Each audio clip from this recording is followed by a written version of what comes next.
हरे कृष्ण। एक महात्मा थे, उन्होंने एक तोते को पाल के रखा था और उस तोते को राम नाम रटाया था। तो तोता कभी कभी राम नाम रटता रहता था, राम राम राम राम बोलता। एक दिन महात्मा की जो कुटिया थी, महात्मा किसी काम में लगे हुए थे, इतनी देर में एक बिल्ली आई और तोते के ऊपर एक झपटा मारा और तोता बेचारा काई काई काई काई काई काई। इससे पहले कि महात्मा उठे और बिल्ली तो भाग गई और तोता मर गया। तोता मर गया। ये देखकर महात्मा रोने लगे। तो आसपास के लोग आए, उनको पता चला कि तोता मरा पड़ा और महात्मा रो रहे हैं। तो लोगों ने महात्मा को समझाया, अब ठीक है, तोता तो आपने पाला था, लेकिन अब तोता चला गया, अब उसके लिए इतना क्या रोना, आप क्यों रो रहे हैं, आप तो स्वयं एक महात्मा हैं, अब वो जीव था। तब महात्मा ने कहा, ये तोता चला गया, इस तोते को मैंने पाला था, ये चला गया, ठीक है, ये तो मैं भी समझता हूं कि एक दिन इंसान को, किसी भी जीव को जाना है, प्राणी को जाना है, पर मैं रो किस लिए रहा हूं पता हूं?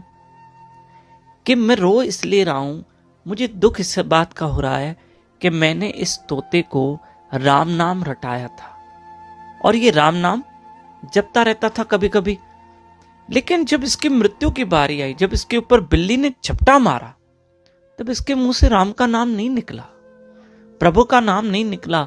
तो मुझे ये देखकर भी दुख हुआ कि तोते ने मरते समय राम नहीं जपा। हाँ, जीवन भर जो तोते ने जपा वो उसका व्यर्थ नहीं जाएगा, पर अंत समय उसके मुख से राम का नाम नहीं निकला। पर दुख इस बात का ज्यादा हो रहा है कि मैंने भी तो जीवन भर राम नाम जपा है, तो क्या मृत्यु इतनी भयंकर होती है कि इंसान जब जाता है कि उसके मुंह से राम का नाम नहीं निकलता है? जैसे तोते के मुख से नहीं निकला, उस प्राणी के मुख से नहीं निकला ना। तो मुझे अब इस बात का दुख हो रहा है, या इस बात का डर है कि जब मेरी बारी आएगी तो क्या मेरे मुख से राम का नाम निकलेगा, क्या मेरे मुंह से भगवान का नाम निकलेगा? मैं इस बात को सोच के दुखी होकर रो रहा हूं कि जब मेरी बारी होगी तो क्या होगा, क्या मेरे मुख से भगवान का नाम निकलेगा? तोते के मुख से तो निकला नहीं, क्योंकि ये भी राम नाम रटता रहता था, बोलता रहता था, लेकिन अब जब मेरी बारी आएगी तो मेरा क्या बनेगा? फिर भी उस महात्मा ने ये तो संदेशा दिया लोगों को कि जीवन भर राम नाम जपने वाला व्यक्ति अगर अंत में नहीं बोल पाता है तो उसका वो नाम कभी व्यर्थ नहीं जाता है। इंसान के किए हुए अच्छे कर्म भी कभी व्यर्थ नहीं जाते हैं। पर उस महात्मा की इच्छा है कि मैं इतना नाम जपूं कि अंत में भी मेरे मुख से भगवान का नाम निकले।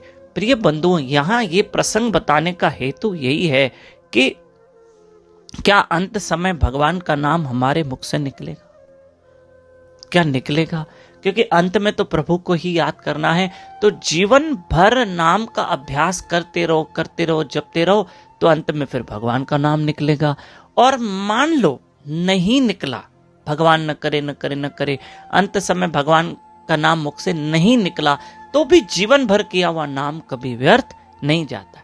जैसे बच्चे ने पूरे साल सारे एग्जाम्स दिए, सेमेस्टर के, प्रीलिम्स के, यूनिट टेस्ट, वीकली टेस्ट, सारी टेस्ट में पास होते गया, अच्छे मार्क्स पास हुआ, पर एनुअल एग्जाम में, फाइनल एग्जाम में वो एक पेपर नहीं दे पाया, तबीयत खराब थी, हॉस्पिटल में था, वो पेपर एग्जाम ही नहीं दे पाया।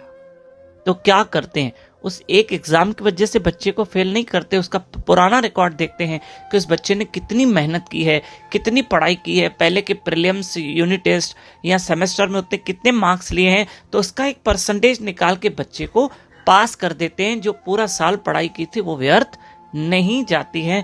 ठीक उसी तरह से एक जमाने में तो ये रूल होता था ना, अभी का मुझे नहीं पता, पर पहले ये रूल होता था, स्कूल में होता था कि उसका पुराना रिकॉर्ड बच्चे का देखा जाता था। ठीक भगवान इतने दयालु है कि जीवन भर इसने मेरी भक्ति भजन किया है, जीवन भर इससे नाम सिमरन किया है, तो वो नाम सिमरन कभी व्यर्थ नहीं जाता है। पर आप भाव रखना कि हम जपते रहें और प्राण छूटते समय हमारे मुख से भगवान का नाम निकले, हरे कृष्ण कृष्ण कृष्ण हरे हरे, हरे राम राम राम हरे हरे। 12, 13, 14 दिसंबर फ्राइडे, सैटरडे, संडे हम अहमदाबाद शहर में हैं।